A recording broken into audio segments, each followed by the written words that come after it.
stars. A UK columnist is claiming that Prince Harry and Meghan's Sussex titles shouldn't be removed because it's a trap. Last week, British royalist and writer Petronella Wyatt hit the crack pipe and threw down one of the most asinine and overwrought Telegraph pieces I've ever read. The point of it was simple. Petronella's good friend Queen Camilla was mad that Prince Harry did not want Camilla in the room when he met with his father after his father's cancer diagnosis. Instead of reporting that sad tea straight from Camilla, Wyatt spun a cracked out web of delusion, hatred, mad libs, and poor journalism. Well, guess what crackhead is up to now? A column about the Duke and Duchess of Sussex's title and whether or not the Sussex titles should be removed. It's been 4 years and these people cannot move on.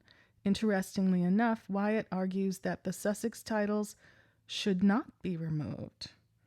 Allowing Harry to come back and perform royal duties would be a bit like giving a terrorist a free run of the Houses of Parliament. But not his dynamite, but not of the right kind. Besides, he and William would be the brothers Grimm. Nonetheless, those calling for Harry and Meghan to be stripped of their titles are missing the point and risk a head-on collision with Cape counterproductive. Deprived of the dukedom of Sussex, the couple would become more elevated still, as they would revert to being Prince Harry and Princess Harry, titles that can never be removed, as they are part of the prince's inalienable birthright, and a prince always trumps a duke, due in part to the scarcity of such handles. Their website, which now boasts the name Sussex.com, a commercialization that some say crosses the line, at least in spirit, of their agreement with the palace, might then read princeandprincessharry.com, which, though a mouthful, would be even worse, as would Windsor.com, implying that they are the world's preeminent royalty and that Meghan is a bona fide American princess. Sussex has the advantage of making them sound like a cricket club. Still, I admire and even sneakingly applaud Harry's devotion to his wife and her ambitious machinations. There's something almost noble and brave about it, albeit foolhardy. The allurement that women like Meghan, or indeed any woman, hold out to men is precisely the allurement that rocks hold out to sailors.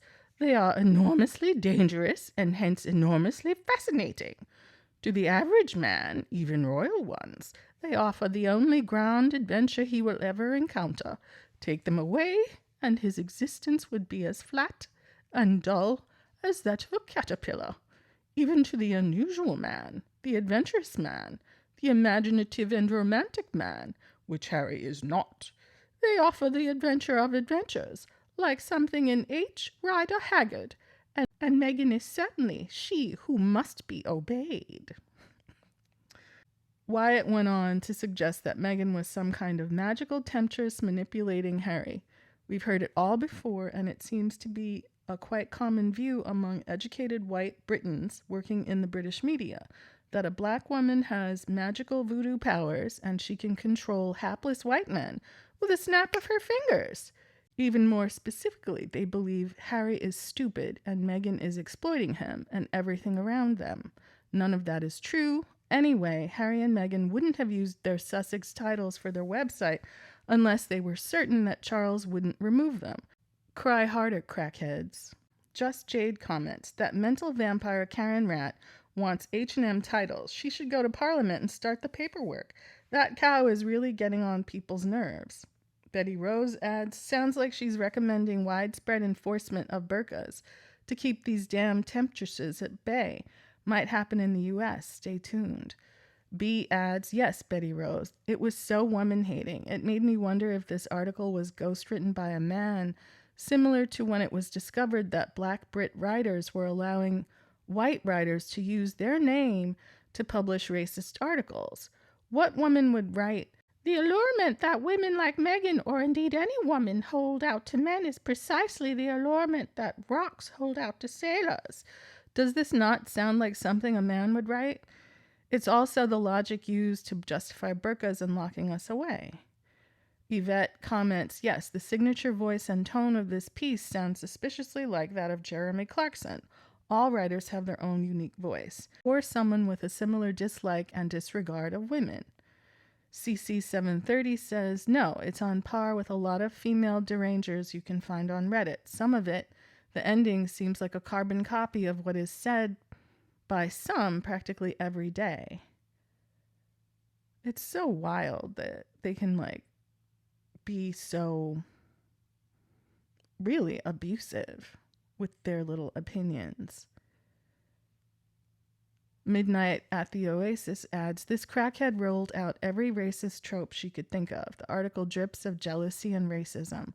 Also regarding Kaiser's comment, be a quite common view among educated white Britons working in British media, that a black woman has magical voodoo powers and she can control hapless white men with a snap of her fingers.